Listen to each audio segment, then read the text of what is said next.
So when I go to parties, picnics, and potlucks, this is what I'm known for to bring. And it's gone within 5 minutes when people are licking the bowl. I don't have the time or the inclination to plate every single individual parfait for large groups. So I use this trifle bowl. This cost me about 20 bucks many years ago. And I used a coupon at Bed Bath & Beyond. This is just wonderful. You can keep fruit in it. You can do layered salads. And so I do it in here, but I'm not going to make a big one right now because there's nobody to eat that much. I'm going to just show you how to make an individual one. Alexa off.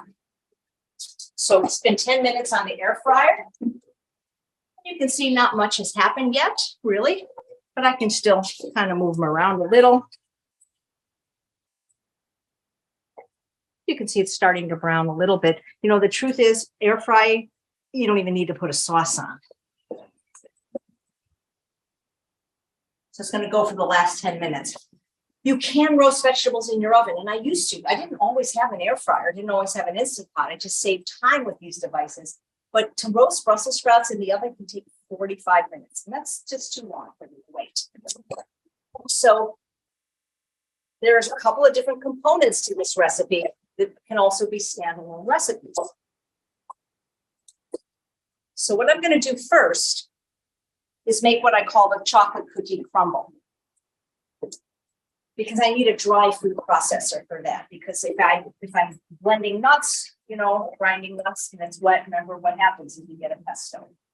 It won't work. I'm looking for cookie crumbs. You've probably seen a traditional dessert made with Oreos. They often call it like dirt pie or mud pie. So that's kind of what I'm going for with the chocolate crumbs. The chocolate crumb recipe is really a recipe I wrote a long time ago called brownies, BRAWNIES, like brownies, but they're raw. But instead of having the food processor run so that it makes into brownie shapes, I'm making it into a crumble. If you go too far, you really haven't ruined it. It just won't crumble. You'll have more of a brownie.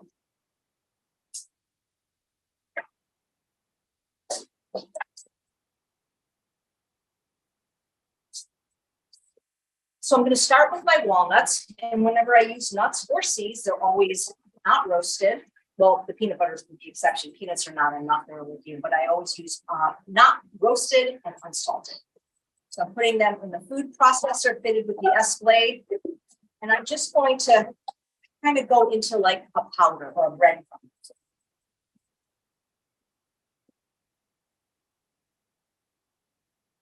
You don't want to go too far, because then you will get nut butter, which is fine, but not for this recipe. So you can see, you know, this kind of looks like breadcrumbs. So then I'm going to add my cocoa powder and vanilla powder. This is actually raw organic cacao powder. The cocoa powder is great. I love the Hershey's Dark that you can get even at Walmart. It's fantastic. It's like $2 for a thing. It's fantastic. Or I also love Scharfenberg, which is like $25 for the same amount. So get the best you can.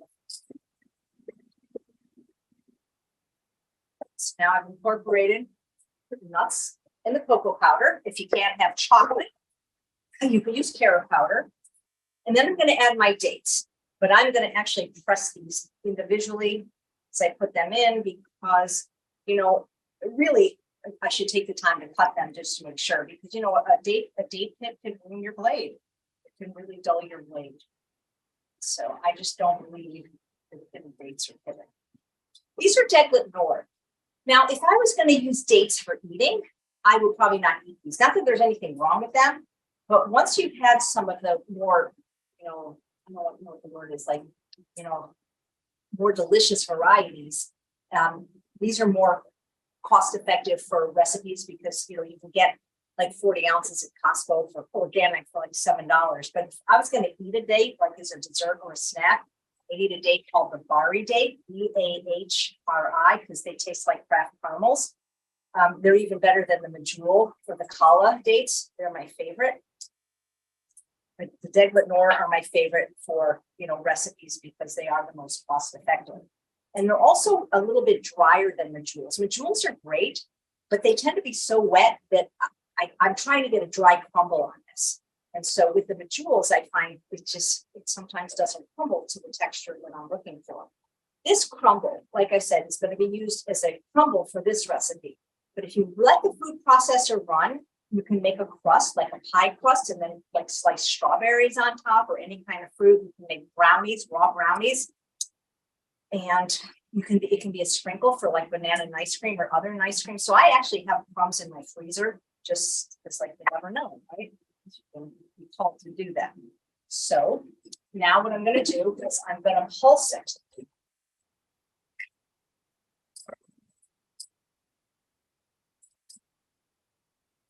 Okay, the fact that it's slow like that could mean it's already got a hit. Don't do that to me. Or they could just be really, really dry dates. Okay. What's going on? Never seen that happen. Please don't break on me.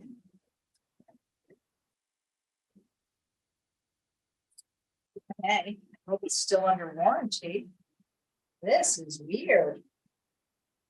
These could just be really, really dry. I don't have another food process. Oh, I have the metronome. Okay, let's hope that 3 times its charm. Come on.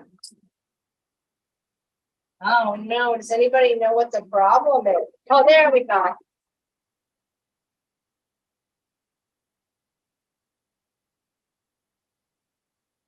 So if I wanted it to be brownie texture, I keep running it until a ball forms, but I don't want that texture. See what I want?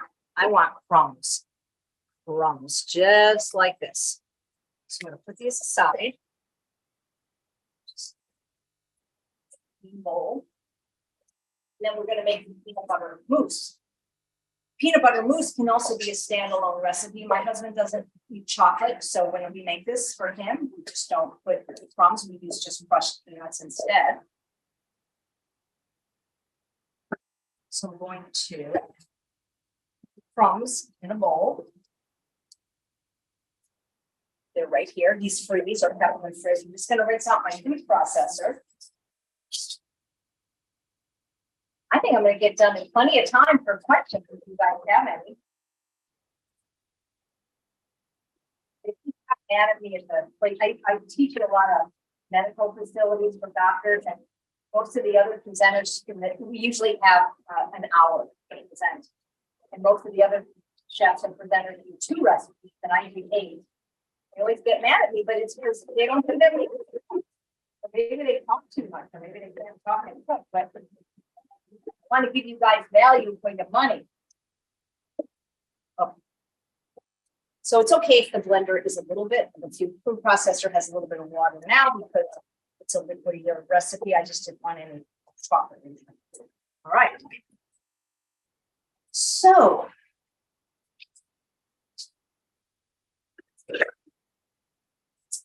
I need a cup of peanut butter.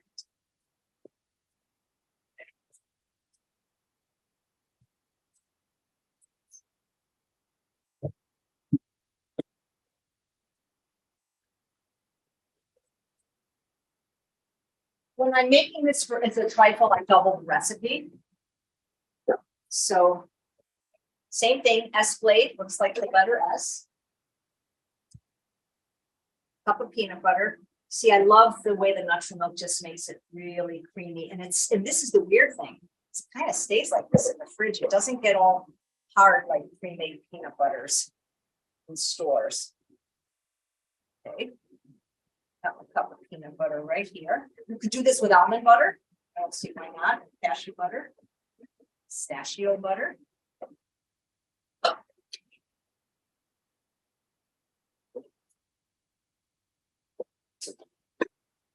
Got a box of tofu. This is Lori New. I like the extra firm if you can find it. 12.3 ounce box. Some stores have it on shelf. It is shelf stable. Some stores like Winco keep it in the refrigerator. Now, silken tofu is what you're going to want for desserts. If you're eating it in a stir fried, air fried, it's fine to use the water pack, but please don't use water pack for dessert. It will not taste good. It's a whole different kind of tofu. And then non-dairy cream cheese. I get Miyoko's Creamery. They sell it at the store. You can get other brands of non-dairy cream cheese, or you can even make your own. You know, before Miyoko started selling her cream cheese, she has a wonderful book.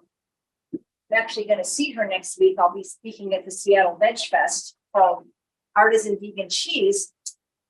And it was really easy recipe. You basically just soak some cashews and ferment it, and we got cream cheese. But now that she makes it, I don't. And then date syrup. Date syrup has one ingredient, it's dates. The reason I'm comfortable using it is because I can make date syrup in my own kitchen, even though I don't anymore. Now that I'm a date lady who's available at Walmart at a fair price, I don't take the time to sit there, boil it, reduce it for an hour and blend it. I just buy it commercially. Whoops. Vanilla powder, very important. I would rather not put anything in than use extract. Once you have vanilla powder, you'll probably understand. Vanilla extract is really, they call it pure, but it really isn't. It's just a watered down liquid. This is the real deal. This is just ground vanilla beans. You want to make sure it's vanilla bean powder, not vanilla powder, because vanilla powder could have all kinds of weird stuff in it. That's ready now. Vanilla powder that is white is not pure vanilla bean powder.